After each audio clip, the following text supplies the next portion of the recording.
नमस्कार दोस्तों, कैसे हैं आप। आज का टॉपिक है कैसे एक निवेशक सक्सेसफुल इन्वेस्टर बन सकता है।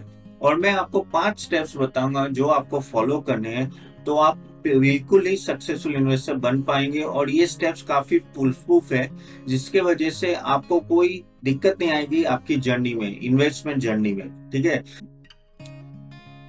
मैं सीए तपन दोषी आप लोगों का स्वागत करता हूं मेरी यूट्यूब चैनल में। अगर आपने मेरी यूट्यूब चैनल को सब्सक्राइब नहीं किया है तो कृपया सब्सक्राइब बटन दबा के नीचे क्लिक करके सब्सक्राइब कीजिए और ये वीडियो को लाइक कीजिएगा। ये वीडियो एंड तक जरूर देखिएगा, क्योंकि यहाँ आपको पता चलेगा कैसे 5 स्टेप्स फॉलो करके आप एक सक्सेसफुल निवेशक बन सकते हैं।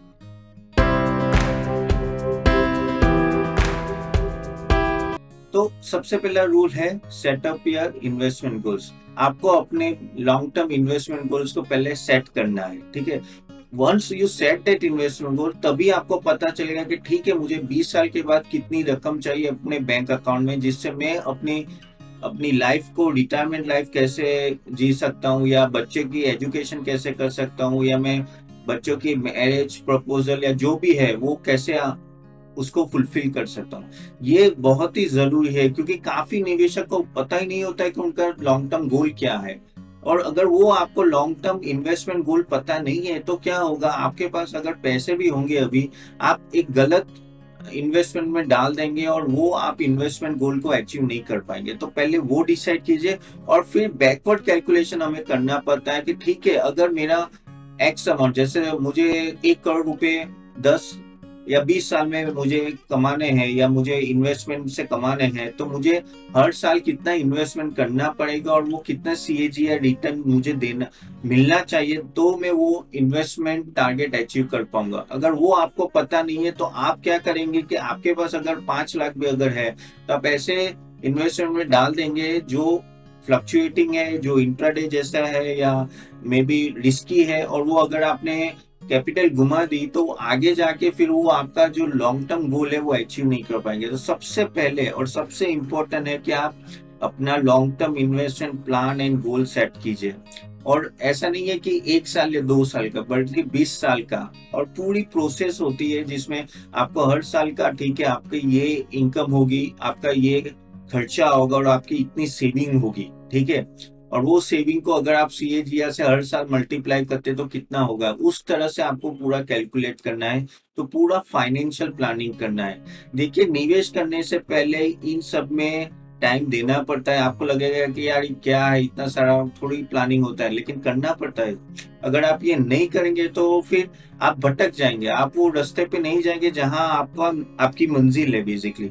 तो दैट्स वाई ये बहुत ही जरूरी है। एक पूरा फाइनेंशियल प्लानिंग एंड प्लानर आपके सामने होना चाहिए, और आपको लॉन्ग टर्म इन्वेस्टमेंट करना चाहिए। और बेसिकली आपकी इंश्योरेंस एंड एवरीथिंग जो बहुत ही जरूरी है वो भी आपको सेट करना चाहिए। बाद में आपको मार्केट में जाके निवेश करना है, क्योंकि मार्केट एक रिस्की एसेट है शॉर्ट टर्म के लिए। हाँ, लॉन्ग टर्म के लिए काफी सेफ है, लेकिन ये सब अगर आपको पता नहीं है तो फिर आपका क्या होगा कि अनड्यू आप ज्यादा इन्वेस्टमेंट कर लेंगे और शायद आपको वो रिटर्न नहीं मिलेगा जो जिसके लिए आप मार्केट में आए हैं, क्योंकि आपका पीरियड शॉर्ट होगा। और पीरियड शॉर्ट होने में काफी चीजें रिस्की हो जाती है, और मार्केट बिहेव साइकिल में बिहेव करता है। ऐसा नहीं कि ऊपर ही ऊपर जाता है, नीचे ऊपर जाता रहता है। लेकिन लॉन्ग टर्म निफ्टी ने 15% रिटर्न दिया है, तो बेसिकली आपको फ्यूचर में भी देगा। तो ये आपको पहले बेसिकली फाइनेंशियल प्लानिंग पूर्ण करनी चाहिए। देन सेकेंड पॉइंट है कि थिंक लॉन्ग टर्म, लंबा सोचे। जो पहले पॉइंट से काफी मिलता जुलता है कि आप जब स्टॉक मार्केट में आपने डिसाइड किया है, ठीक है, अभी मुझे एक्स अमाउंट मुझे डालनी है, लेकिन वो लंबे समय के लिए डालिए, शॉर्ट टर्म के लिए मत डालिए। शॉर्ट टर्म में तो इंट्राडे या शॉर्ट टर्म में मार्केट का क्या हाल होगा किसी पंडित को पता नहीं होता है। सब बोलते हैं लेकिन किसी को पता नहीं होता है, करेक्ट। तो आप लंबे समय के लिए डालेंगे तो क्या होगा कि प्रोबेबिलिटी ऑफ विनिंग बहुत ज्यादा होगी, आपका सक्सेस रेशियो ज्यादा होगा। और आपने भी देखा है कि सालों से जिसने मार्केट में पैसे डाले हैं लॉन्ग टर्म बेसिस पे अच्छी कंपनियों ने, उन लोगों ने काफी अच्छा रिटर्न कमाया भी है।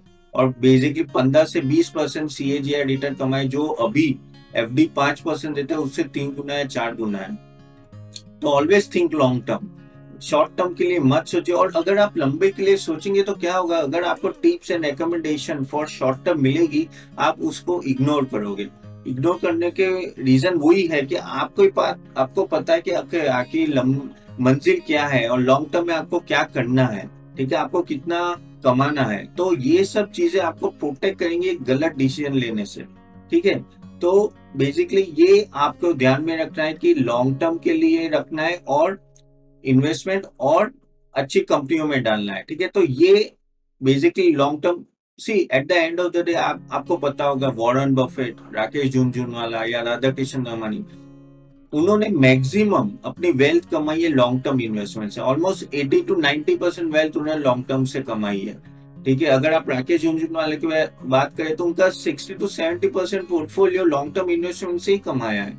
Even Warren Buffett more than 95%। तो ये आपके पास प्रूफ है कि जिन्होंने लॉन्ग टर्म इन्वेस्टमेंट किया है उन लोगों ने काफी अच्छी अमाउंट कमाई है हिस्ट्री में भी। तो वो आप भी कर सकते हैं। बस वो है कि लेकिन प्रॉब्लम यही होता है कि जब इन्वेस्टर या निवेशक जब बाजार में आता है और बाजार में जो खबरें आती रहती है और जो फटाफट बेसिक कमाने की लालच में वो काफी चीजें घुमा देता है। तो ये चीज से हमें बचना है और लॉन्ग टर्म इन्वेस्ट करना है। हर चीज बहुत ही इंपॉर्टेंट है। एक बार आपने डिसाइड किया कि चलो अब मुझे लॉन्ग टर्म इन्वेस्ट करना है, आपको कोई भी स्टॉक में निवेश करने से पहले उसका प्रॉपर रिसर्च करना है। अगर आप रिसर्च नहीं करेंगे तो आप ऐसे गलत स्टॉक में डाल देंगे जहां आपको प्रॉब्लम हो सकती है। सी प्रॉब्लम यही होती है कि देखिए, मैं खुद एक स्टॉक ब्रोकर हूँ, हजारों क्लाइंट को मैंने देखा है मेरे कैरियर में, और उनका प्रॉब्लम वही होता है कि उनको कहीं से टिप्स मिलती है या हॉट रिकमेंडेशन मिलता है और वो बिना सोचे अपना पैसा वहां डाल देते हैं।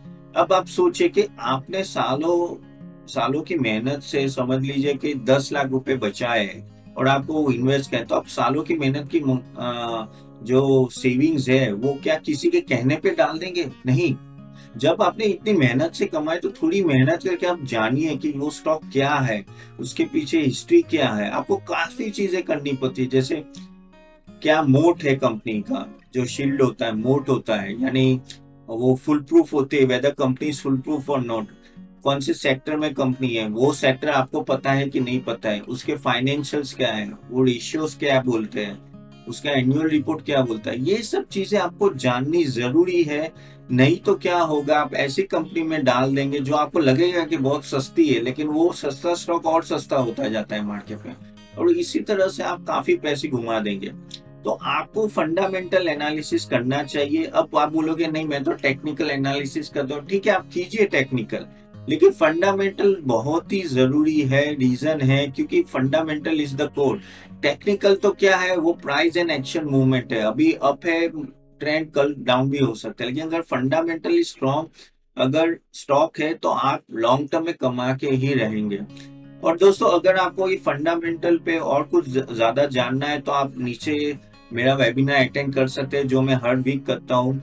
और मैं यहाँ आपको फंडामेंटल एनालिसिस कैसे करना है पूरा आपको फ्रेमवर्क दूंगा, और वो पूरा फ्री है, तो आप वो कर सकते हैं। तो बेसिकली ये अटेंड जरूर कीजिए अगर आपको फंडामेंटल में ज्यादा इंटरेस्ट है तो बेसिकली आपको पूरा रिसर्च करना है और वो पूरा फ्रेमवर्क फॉलो करना है। जो मैं कह रहा हूँ वो फ्रेमवर्क अगर आपने फॉलो किया तो पक्का एक अच्छे स्टॉक में आप निवेश करेंगे। हम लोग फिफ्थ पॉइंट के बारे में बात करें, जो है स्ट्रॉन्ग मार्जिन, और वो बहुत ही इंपॉर्टेंट है। रीजन ये है क्योंकि ये ही एक पॉइंट है जो इन सभी चीजों जो आपने पहले 4 पॉइंट के बारे में वो एक साथ लाता है। क्योंकि eight the end of the day आपको इन्फॉर्मेशन कहीं से भी मिलेगी, बहुत सारी जगह से रिकमेंडेशन मिलेंगे, हॉट टिप्स मिलेगी, लेकिन तभी आपको ये डिसाइड करना है कि आपको उन पे जाना है, उस पे एक्शन लेना है, कि या आपको वहीं जाना है जो आपने डिसाइड किया है, जो है आपका long term path, financial freedom वाला, जिसमें आप लॉन्ग टर्म इन्वेस्टमेंट करने वाले हैं। करेक्ट। तो ये सब चीजें बहुत ही जरूरी है, और ये सब चीजें तब आती है जब आपका माइंडसेट स्ट्रांग है और आपको पता है आप क्या कर रहे हैं। ठीक है, तो strong mindset is the most, और यही एक चीज से वजह से मैं बोलता हूँ कि काफी निवेशक फेल होते हैं, क्योंकि उनका माइंडसेट स्ट्रांग नहीं होता है। वो क्या करते हैं कि मार्केट के फ्लो में चलते हैं, मार्केट के न्यूज में चलते हैं, और ये अगर आप मार्केट के न्यूज में चलने लगे या फ्लो में चलने लगे ना, आपका लॉन्ग टर्म विजन हट जाता है। और जब ये लॉन्ग टर्म विजन हट जाता है ना, आप गलतियां करने चालू कर देते हैं। आप चालू कर देते हैं कि चलो मैं इंट्राडे कर देता हूँ, डेरिवेटिव्स कर, क्योंकि इनिशियली सक्सेस मिल जाती है और सबको लगता है कि okay this is the best thing और मैं ये कर सकता हूँ, लेकिन ऐसा नहीं होता है। और उसकी वजह से आपको ये सब चीजें ध्यान में रखनी है कि आपको लॉन्ग टर्म में जिस तरह से कमाना है और लॉन्ग टर्म में श्योरिटी के साथ कमाना है, तो आपके ये सब चीजें गलती से भी करनी नहीं है। ठीक है, तो स्ट्रॉन्ग माइंडसेट का रोल वहीं आ जाते हैं, और ये माइंडसेट का रोल बहुत ही जरूरी है। तो ये सब चीजें आप ध्यान में रखें। सो दोस्तों, ये थे 5 मेन पॉइंट जो आपको फॉलो करने हैं रेगुलरली एवरी डे। और अगर आपने ये फॉलो किए तो मैं पक्का आपको कंफर्मिटीज के साथ कह सकता हूं कि आप एक सक्सेसफुल इन्वेस्टर बन के रह सकते हैं और आप लॉन्ग टर्म में काफी अच्छा कमाएंगे।